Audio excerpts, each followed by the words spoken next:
أعوذ بالله السميع العليم من الشيطان الرجيم من حمزه ونفخه ونفثه بسم الله الرحمن الرحيم. ساتواں پارہ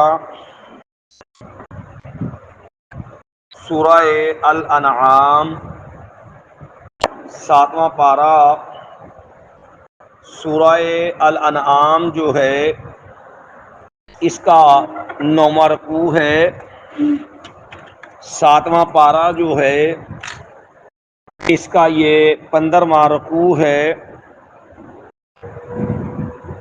اور سورہ الانعام جو ہے اس کی آیت نمبر جو ہے وہ 81 ہے. اس سے قبل جو آیات ہم نے پڑھی تھی ان آیات میں یہ بات بیان ہوئی تھی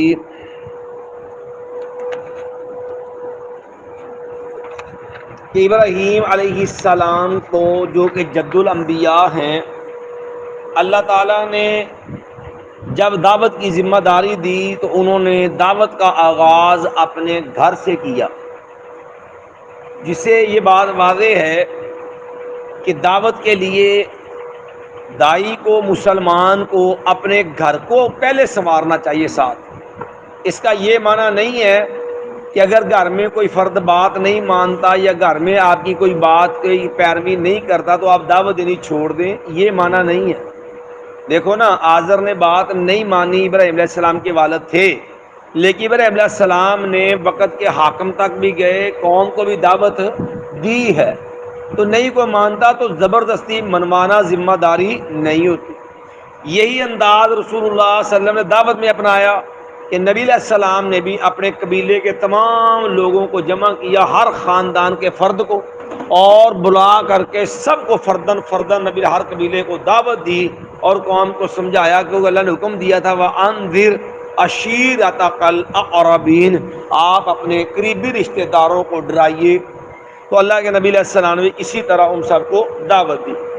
دوسری بات یہ بیان ہوئی کہ مظاہر پرستی، ستاروں پر ایمان، سورج کی پوجا، چاند کی پوجا، ستاروں کی پوجا، یہ مشرک قوم کا شعار ہیں. یہ چیزیں انسان کے نفع نقصان میں کسی چیز کا اختیار نہیں رکھتی. اس کی وجہ کہ یہ تو خود اللہ کے حکم کی پابند ہیں. تو اس لیے ہمارے ہاں جو ایک شرکیہ عقیدہ ہے لوگوں میں کہ لوگ سورج چاند کو بھی اس معاملے میں مؤثر مانتے ہیں. مثال کے طور پہ کچھ چیزیں توہمات پہ ہیں، کچھ نجومیت کہانت کا حصہ ہے. ستاروں کے ذریعے اپنے حالات کا معلوم کرنا یا شادی بیاہ کے معاملات کا معاملہ کرنا، یہ ہندوؤں سے لیا ہوا ہے. جیسے ہندو بچے کی شادی کرتے ہیں نا، وہ بچے کا نام والدین کے نام پنڈت کو دیتے ہیں. وہ ان کے ناموں کو سامنے رکھ کے ان کی کنڈلی نکالتا ہے کہ یہ رشتہ صحیح رہے گا کہ نہیں. اچھا، پھر ان ناموں کے حساب سے وہ باقاعدہ جو ہے تاریخ کا تعین کرتا ہے کہ ان کی شادی کے لیے تاریخ کون سی صحیح رہے گی. حالانکہ یہ ستارے جو ہیں انسان کے معاملے میں کوئی اختیار نہیں رکھتے.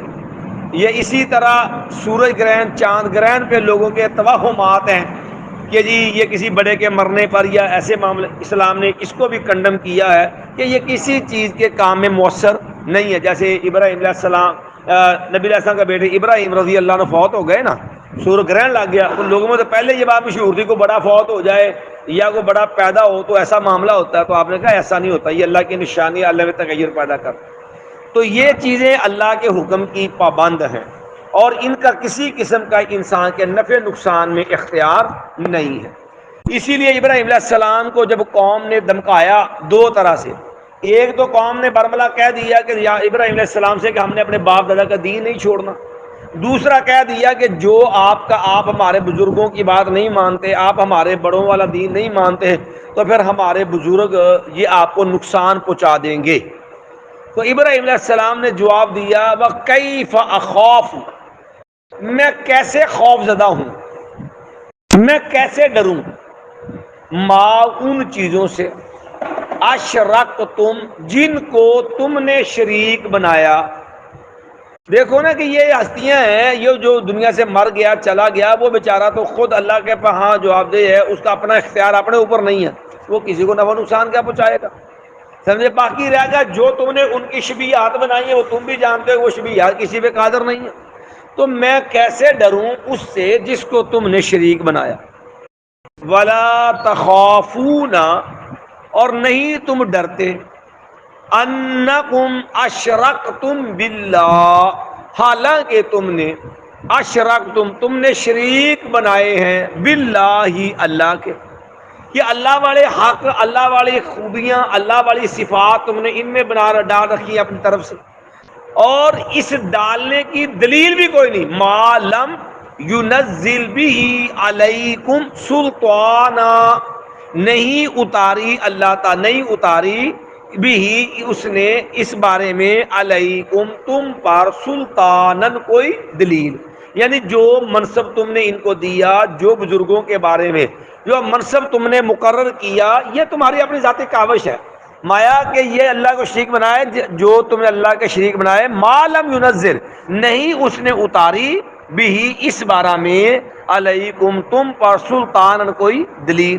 مطلب دیکھو نا عزا، اب عزا کو کیا سمجھتے تھے وہ کہ عزا ہمارا مددگار ہے، ہماری مشکل میں ہمارا تعاون کرتا ہے. اسی لیے تو عہد کے موقع ابو سفیان رضی اللہ عنہ مسلمان نہ ہوئے تھے تو انہوں نے نعرہ لگایا تھا لنا عزا ولا عزا لکم، کہ ہمیں عزتیں دینے والا، ہمیں عروج دینے والا، مدد کرنے والا کون ہے؟ عزا. اچھا بھی کیا دلیل ہے کہ عزا کو اللہ نے تمہارا مددگار مقرر کیا؟ کوئی دلیل ہے؟ تو یہاں بھی اللہ نے کہا کہ دیکھو ابراہیم علیہ السلام کہا کہ تم اللہ کے شریک بناؤ، اور جن کو شریک بناتے ہو جو تم نے ان کے کھاتے میں جو ہے اللہ کی وصف ڈال دکھے، اللہ تو اس کی کوئی دلیل بھی نہیں اتاری. اور تم اتنا بڑا جرم کر کے اللہ سے ڈرتے نہیں کہ اللہ تمہیں پکڑے گا، تمہیں اس پہ سزا دے گا. مجھے دھمکیاں دیتے ہو کہ میں ان کو نہیں مانتا تو مجھے نقصان پہنچا دیں گے. آپ فیس مانا چیک کر لیں، ابھی عرس ہو رہا ہے نا پیر جو ہے علی جویری صاحب رحمۃ اللہ علیہ کا، تو اب اندازہ کریں علی جویری انہوں نے خود ان کی اپنی کتاب ہے کشف الاسرار کے نام سے، کشف الاسرار نام ہے کتاب، میرے پاس وہ سر کتاب بھی موجود ہے. انہوں نے برملا لکھا ہوا، کہتے ہیں گنج بخش رنج بخش ذات حق ہی ہے. گنج بخش مانا گنج فارسی کا لفظ، اس کا مطلب خزانہ، بخش مانا دینا، گنج بخش خزانے دینے والا. رنج غم کو کہتے ہیں، رنج بخش غم نقصان دینے والا. وہ اپنے مرید کو تلقین کرتے ہوئے کہتے ہیں گنج بخش رنج بخش ذات حق ہی ہے، یہ صرف اللہ کی ذات ہے. اور اسے کہا تو شرک مت کر، تو شرک بھی، یہ حق رب کا ہے، تم بندوں کو دو گے تو کیا بن جائے گا؟ شرک. اب قوم علی جی رحمۃ اللہ دادا مانتی ہے نا بھئی کوئی دلیل ہے. اگر کوئی بندہ ہم سے یوں کہہ لو بھابی سنی بریلوی سارا چھڑ دو، ایک بندہ نیا مسلمان ہوتا ہے، اسے آپ سمجھاتے کلمہ پڑھو، کلمے پہ آپ اس کو دین بتاتے ہیں، قرآن دی سارا، وہ کہتا ہے یہ ہستی جن کو آپ نے داتا کہا ہے، مجھے قرآن سے کوئی دلیل، کو رسول اللہ سے دلیل کہ یہ بزرگ ان کو اللہ نے یہ جو ہے وہ عہدہ تفویض کر دیا، دے دیا داتا ہونے کا. یا وہ پیر کا جیلانی کے بارے میں ہم سے ڈیمانڈ کر دیتا ہے کہ آپ ہمیں یہ بتائیں کہ پیر عبد القادر جیلانی کو اللہ نے امت کی غوثیت کا منصب دے دیا کہ تم نے امت کی مشکل کشائی کرنے کو دلیل دے دو، تو ہمارے پاس کیا دلیل ہوگی؟ سوچنا چاہیے نا، غور کرنا چاہیے کہ یہ فرقہ واریت سے بالا ہو گیا. یہ ہمارے یہاں مصیبت ہوتی فرقہ واریت، یہ بیڑا گرک کر فرقے سے بالا ہو گیا، ٹھنڈے ہو جائے گا یہ کہ بے حیثیت مسلمان میرا دین مکمل ہے، میں اللہ اس کے رسول کو ماننے والا ہوں، صحابہ کرام کو اللہ نبی نے مکمل دین، ایک صحابہ نے آگے امت کو پورا دین پہنچایا. کیا میرے اس پورے دین میں اس چیز کی وہ دلیل ہے کہ فلاں میت کو، فلاں بزرگ کو، فلاں جو ہے وہ حضرت کو اللہ نے یہ منصب دیا، فلاں کو یہ منصب دیا، فلاں کو یہ عہدہ دیا؟ اگر دیا تو میرے پاس دلیل ہونی چاہیے، میں شرعی طور پہ مطمئن ہوں کہ یار یہ قرآن کی آیت، یہ رسول اللہ کی حدیث، یہ اس کی دلیل. اگر نہیں تو مجھے سوچنا چاہیے اگر میرے اللہ اگر اس بات پہ میرے اللہ نے مجھ سے سوال کر لیا تو میرا جواب کیا ہوگا؟ مجھے کوئی کیا کہے، مجھ سے پوچھے نہ پوچھے، میں مجھ سے کوئی بات کرے نہ کرے، میری کسی بحث ہونا، یہ بات کی بات ہے. اتنا سوچ لوں کہ اگر اس بات پہ میرے رب نے مجھ سے سوال کیا میرا جواب کیا ہوگا؟ کیونکہ اللہ ابراہیم علیہ السلام نے کہا تم نہیں ڈرتے ہو حالانکہ تم نے شریک بنایا اللہ کے ساتھ ما ان چیزوں کو لم ینزل نہیں اس نے اتاری بھی اس بارہ میں علیکم تم پر سلطانن کوئی دلیل. میں اب دیکھو تم بے دل اب کے شریک بنا، تم نہیں ڈرتے کہ تم اللہ کے ساتھ بغاوت کر رہے ہو، تم اللہ کے حق میں اس کے بندوں کو حصے دار بنا رہے ہو اور مجھے دھمکیاں دے رہے ہو فلاں بزرگاں تو نہیں منی تہاڈی اولاد توڑ دیں گے، تہاڈوں فلاں کر دیں گے، مجھے دھمکاتے ہو کہ مجھے نقصان پہنچا دیں گے. ہمارے یہاں آج بھی بڑی معذرت کے ساتھ آج بھی چیک کرو، کیا یہ تصور نہیں ہے کسی گجر پھوس کے ویلے ہو 11ویں والے دن دودھ لبتا مطلب اور شارٹیج ہوتی ہے. کیوں کہتے جے نہ دودھ دیتا تو ماں کے تھن سے خون آ جانا جے یا مجھ مر جائے گی. یہ تصور آج بھی موجود ہے اسی طرح. حالانکہ کوئی نیک بندہ کسی کو نقصان پہنچائے گا؟ کیا اللہ نے یہ چیز فرض کی زکوٰۃ لوگ کی دین نہ دین 11ویں ضرور دیں گے، حج کرن نہ کرن 11ویں ضرور دیں گے، عمرہ کرن نہ کرن، بچے جمن تے عقیقہ کرن نہ کرن 11ویں ضرور دیں گے. ڈرتے ہیں کیوں؟ یہ خوف ہے اوپر، اگر نہ کیا تو نقصان. ابراہیم نے یہی بات سمجھائی، مجھے دھمکاتے ہو کہ میں تمہارے منصب کے مطابق نہیں کروں گا تو میرا نقصان ہو جائے گا، تم اللہ کے ساتھ شرک کرتے ہو بغاوت، تم نہیں ڈرتے. میں اب دو بتاؤ فَأَيُّ الْفَرِيقَيْنِ دونوں گروہوں میں سے ایک تسی ہو ایک میں. تم نے اپنے شریک بنائے ہیں، مجھے ڈراتے ہو، میں ایک اللہ کو مانتا ہوں، ایک اللہ کو سچا ہوں، اسی کا نفع نقصان کو میں اپنے نفع نقصان کا مالک رب کو سمجھتا ہوں. ٹھیک ہے، مجھے بتاؤ تو ہم دونوں جماعتوں میں سے فَأَيُّ الْفَرِيقَيْنِ دونوں جماعتوں میں سے کون سی جماعت احق کو زیادہ حق رکھتی ہے بالامن امن و امان کا؟ کیڑا جا پورس کو اور جڑا سمجھدا کہ میرے نفع دا مالک بھی اللہ میں نقصان ہو، میرا رب نقصان دین تے مینوں بچا کو نہیں سکدا، میرا رب نقصان منظور ہے، میرا کچھ بگاڑ دسو انہیں ادھر سر چوک کے جینا ہے یا جنہیں ہر شے تو ڈرنا ہے؟ فلانو آ نہ کیا تو نیا نقصان ہو جائے گا، فلانا آ نہ کیا تو نیا نقصان ہونا ہے. اپنے ہر کلومیٹر پہ اس کو لیے اللہ کی مشکل کھڑی ہوگی، کیا وہ زیادہ خوف زدہ ہوگا؟ مایا دونوں گروہوں میں سے ای الفریقین دونوں جماعتوں میں سے کون سی جماعت احق بالامن امن و امان کی زیادہ حقدار ہے؟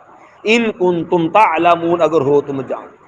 الذین آمنوا وہ لوگ جو ایمان لائے، ولم یلبسوا ایمانہم بظلم ولم یلبسوا اور نہیں انہوں نے امیزش کی، نہیں انہوں نے ملایا ایمانہم اپنے ایمانوں کو اپنے ایمانوں کے ساتھ بظلم کوئی ظلم کوئی زیادتی.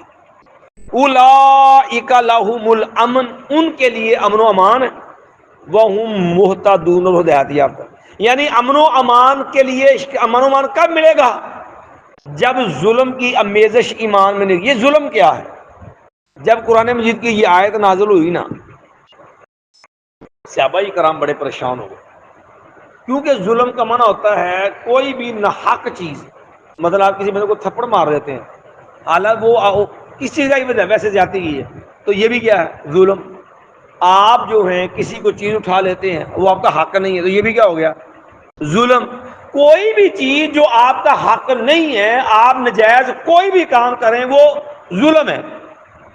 صحابہ کرام نے عرض کیا، کہنے لگے یا رسول اللہ صلی اللہ علیہ وسلم اینا لم یظلم. یہ تو ایت سن کے پریشانی ہو گئی ہے بڑی کہ کون ہے ہم میں سے جس سے کوئی نہ کوئی ظلم زیادتی نہیں ہو جاتی. انسان ہے نا بندہ، فرشتہ تو نہیں نا، ہر بندے سے کچھ نہ کچھ ظلم زیادتی ہو جاتی ہے. تو اس کا مطلب ہے اگر ایمان کے ساتھ ظلم کی امیزش ہو گئی تو امن و امان سے بھی گئے، ہدایت سے بھی گئے. کیونکہ امن و امان اور ہدایت ملے گا تب جب ایمان کے اندر ظلم کی امیزش نہیں ہوگی. یہ مطلب پھر امن و امان بھی گیا، ہدایت بھی گئی. نبی علیہ السلام نے بات سنی تو مسکرا دی.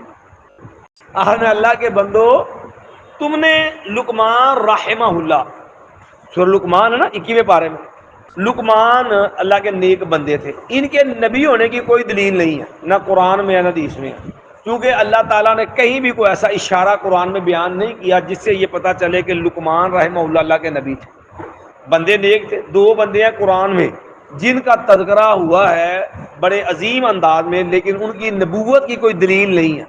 ایک لقمان رحمہ اللہ، ان کی حکمت دنائی کی باتیں اللہ نے قرآن میں ذکر کی، پوری سورت ان کے نام پہ رکھی. دوسرے ہیں جو ہے ذوالقرنین، جنہوں نے پوری زمین کے اوپر جو ہے وہ مشرق کی انتہا تک گئے اور مغرب کی بھی انتہا تک گئے. نیک صالح اللہ کا نیک بندہ بادشاہ گزرا ہے وہ ذوالقرنین. اب ذوالقرنین اللہ کا نیک بندہ تھا، مسلمان بادشاہ تھا، پوری دنیا پہ جو وہ فتح کی، مشرق بھی انتہا تک گیا، یہ قرآن نے بیان کیا، لیکن وہ نبی، ان کے نبی ہونے کی کوئی دلیل نہیں ہے، کوئی اشارہ نہیں ہے۔ دیکھو نا، جیسے خضر علیہ السلام ہے، خضر علیہ السلام کے نبی ہونے کے اشارے کو سورہ کہف میں موجود ہے کہ خضر علیہ السلام اللہ کے نبی تھے، وہ ولی نہیں تھے، وہ نبی تھے، لیکن ذوالقرنین کے نبی ہونے کی، خضر علیہ السلام کے نبی ہونے کی کوئی دلیل نہیں ہے۔ خضر ہے ذوالقرنین کی، اور دوسرے نمبر ذوالقرنین کی، اور ساتھ یہ والا لقمان کی، ان دو کے نبی ہونے کی کوئی دلیل موجود نہیں ہے۔ تو یہ اللہ کے نہیں ہوتے۔ تو لقمان رحمہ اللہ نے اپنے بچے کو جو نصیحتیں کی، آپ نے اللہ کے بندو، آپ نے وہ لقمان کی نصیحت نہیں پڑھی؟ انہوں نے کہا تھا یا بنیا، اے میرے بیٹے، لا تشرک باللہ، بیٹا تو اللہ کے ساتھ شریک نہ بنانا، شرک نہ کرنا۔ کیوں؟ وہ بیٹا ان الشرک لظلم عظیم، بے شک شرک جو ہے یہ بہت بڑا ظلم ہے۔ تو نبی علیہ السلام یہاں جو لفظ ظلم ہے نا، اس ظلم سے مراد عام ظلم نہیں ہے، اس سے مراد شرک ہے، یعنی شرک و قرآن ظلم کا ہے نا۔ تو نبی علیہ السلام نے قرآن کی آیت کی تفسیر کر دی۔ کیوں؟ سب سے پہلے تفسیر کا حق کس کا ہے؟ رسول اللہ صلی اللہ علیہ وسلم۔ اصل تفسیر کس کی ہے؟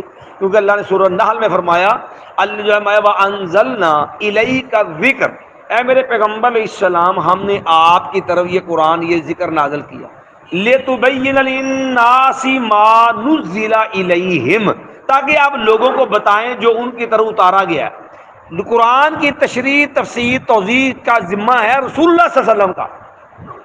تو اس لیے قرآن تب سمجھ آئے گا جب رسول اللہ صلی اللہ علیہ وسلم کی سیرت ہم سمجھیں گے۔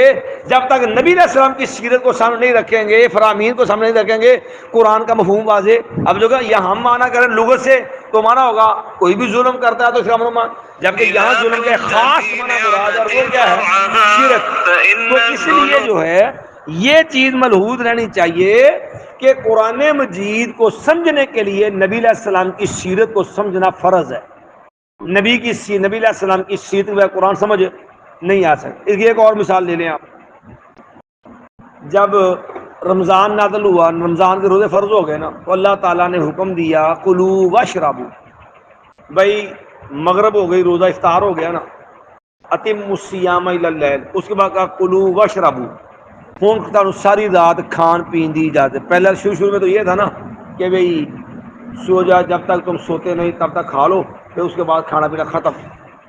تو لیکن بعد میں اللہ نے اجازت دے دی فجر تک کھا سکتے، کلو کھاؤ، واشربوا پیو، لیکن صاف لفظ میں اللہ نے یہ نہیں کہا فجر، بلکہ یہ فرمایا حتی یتبین لکم الخیط الابیض من الخیط الاسود، مایا اس وقت تک کھاؤ جب تک سیاہ دھاگا، سفید دھاگا سیاہ دھاگے سے نمایاں نہیں ہوتا، ضابط نہیں ہوتا۔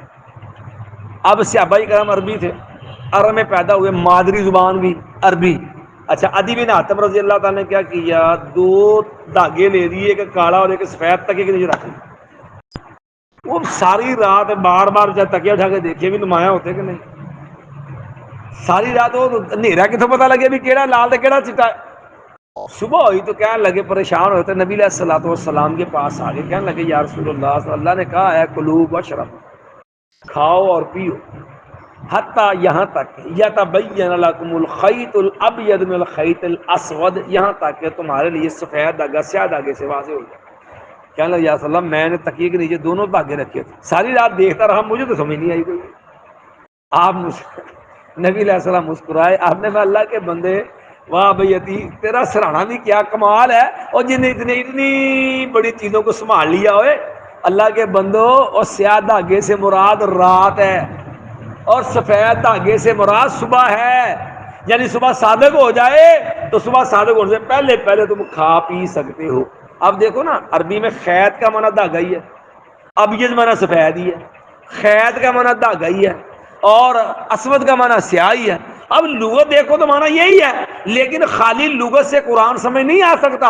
قرآن سمجھ آئے گا جب نبی علیہ السلام تو سلام کی تشریح سامنے رکھیں گے، نبی علیہ السلام کے فرامین سامنے رکھیں گے کہ نبی علیہ السلام قرآن ہے، آپ پہ قرآن نازل ہوا ہے، نبی علیہ السلام نے قرآن کی مراد کیا بیان کی ہے، آپ نے اس کا مفہوم کیا بیان کیا ہے. اصل تفسیر وہ ہوگی سب سے پہلے نمبر پر جو پیارے پیغمبر ایسا خود فرمائیں گے. جیسے یہاں رسول اللہ صلی اللہ علیہ وسلم نے فرمایا کہ مایا الذین آمنوا، وہ لوگ جو ایمان لائے، ولم یلبسوا ایمانہم بظلم، اور نہیں انہوں نے آمیزش کی اپنے ایمانوں کے ساتھ بظلم، کسی ظلم کی، یعنی شرک نہیں کیا ساتھ. مایا ایمان لائے لیکن ایمان سے شرک نہیں کرتے، اولئک لہم الامن، ان کو امن و امان ہوگا. اب یہاں ایک اور بات بھی سمجھا، ملک میں ہمارے ہاں امن و امان کے لیے بڑے پلان، بڑی فوجیں، بڑے بڑے آئے دن پلان جو ہے وہ سامنے بنتے ہیں، اس کے مطابق کام چلتا ہے، مڑ کے پھر کام ہوتے. اب ظاہری اسباب کا تو ہم خیال کرتے ہیں، لیکن روحانی طور پہ اللہ نے جو معاشرے کے اندر امن و امان کا بنیادی ضابطہ سمجھایا وہ کیا ہے؟ اللہ سے بغاوت چھوڑو.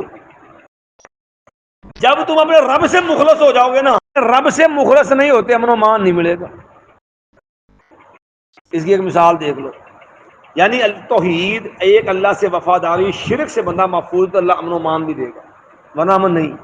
مثال دیکھ لو، یورپ بڑے قانون دان ہے، بڑے ڈسپلن دے پابند جے. لوگ کہتے جی ساڈے بڑے لوگ جو ہوئے نا، یا کوئی 4 دن نواں دولت لاب پھر کے آتا نا، بڑے گن گا یورپ دے جناب، بڑے ڈسپلن دے پابند، اشارے دے، ٹائم دے، کم دے، اپنے کام نہ بڑے مخلص، دفتر آن جان دا انہوں نے ہر کام اصول دا، کوئی بے ایمانی نہیں. لیکن ان کی بدامنی کا عالم دیکھو، ان کے اندر بدکاری، ریپ، قتل و غارت، یہ شرح اموات، ان چیزوں کی شرح ریشو چیک کرو، آپ کے ملک سے بھی کئی گنا زیادہ ہے. تو جہاں قتل و غارت، ڈکیتی، ریپ، یہ سارے وہ امن امان ہوگا وہاں. اچھا اس کے مد مقابل سعودیہ کو چیک کرو، پڑھو چیک کرو کتنا وہ ریپ ہوتا ہے، کتنے جو ہے اغوا برائے توان کے کیس کتنے درج، کتنے آتے ہیں سامنے، اور تو اور ہے قتل کے کتنے کیس. یہ ساری چیزیں بد امنی کی چیک کرو ذرا کتنی کمیاں کوتاہی وہاں بھی ہیں، یہ نہیں. لیکن ان کے ہاں شرک والا معاملہ نہیں ہے، اللہ کے ساتھ بغاوت والا منظر نہیں ہے. کمزوریاں انہیں بڑی ہیں، غلطی انسان ہے، وہ بھی غلطیاں انہیں بڑی ہیں، لیکن اللہ کی توحید ایک اللہ سے وفا کی ایک برکت ہے.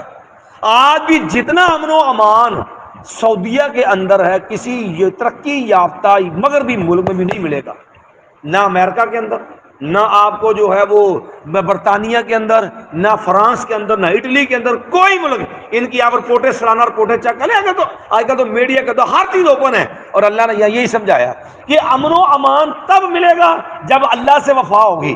اگر تم اپنے رب سے وفا نہیں کرتے، عقیدہ توحید نہیں سنوارتے، اپنے اللہ کے ساتھ معاملہ سے اخلاص والا نہیں بناتے، شرک اللہ کے ساتھ غیروں کو حصے دار بناؤ گے، تو تمہارا امن و امان برباد ہو جائے گا. مایا ولا اولئک لہم الامن، ان کے لیے امن ہوگا، وہم مہتدون، اور وہ لوگ کیا ہوں گے؟ ہدایت والے ہوں گے. ایک بار پھر کلمہ دعا ہے. مایا وکیف اخاف، اور کیسے میں ڈروں، ما ان چیزوں سے اشرکتم، جن کو تم نے شریک بنا دیا، ولا تخافون، اور تم نہیں، حالانکہ تم نہیں ڈرتے، انکم اشرکتم باللہ، کہ تم نے شریک بنا دی اللہ کے ساتھ، ما ان چیزوں کو، لم ينزل بھی، کہ نہیں اس نے اتاری اس بارے میں، علیکم تم پر، سلطانن کوئی دلیل، فای الفریقین، دونوں گروہوں میں سے کون سا گروہ، احق بالامن، زیادہ حق رکھتا ہے امن کا، زیادہ حقدار ہے امن کا، ان کنتم تعلمون، اگر ہو تم جانتے، الذین آمنوا، وہ لوگ جو ایمان لائے، ولم یلبسوا ایمانہم بظلم، اور انہوں نے نہیں امیزش کی اپنے ایمان کے ساتھ شرک کی، ظلم کی، اولئک لہم الامن، وہی لوگ ہیں ان کے لیے امن ہے. ایک چھوٹی جی مثال جو یاد آ گئی، پیچھے جی تھوڑی دیر ہوئی گزریا کہ ایک بندے کو کزن مر گیا، نوجوان منڈے کو کزن مر گیا، پورا نجران دا واقعہ سی، پورے قبیلے نے ترلے منتا کر چڑیاں کہ جہو جی دیت جنی لینی لے لو، اللہ فی سبیل اللہ معاف کرنا معاف کر دو، دیت ڈیمانڈ جنی کے کر دو، قصاص نہ لو. تو اللہ نے حق دیتا ہے نا. انہیں کہا جی دیت بھی نہیں لینی, قصاص ہی ہونا ہے. اور پوری دنیا دے میڈیا نے رپورٹ کی تھی یہ گل, قصاص ہویا تو جدو پتہ لگے بھی قتل دے مقابلے کتب علیکم القصاص فی القتل, اللہ نے قرآن چ کیا قتل دا بدلہ قتل ہے. جب کسی کو پتا ہے کہ میں کسے مارا تو میری بھی لے جانی ہے, کہ کوئی جرت کرے گا؟ یہ اللہ دے قوانین دی برکت ہے. مایا اولئک لہم الامن, وہی لوگوں کے لیے امن و امان ہے, وہم مہتدون, اور وہ ہدایت پانے والے ہیں. ہم دیکھ اشہد ان لا الہ الا انت استغفرک واتوب الیک.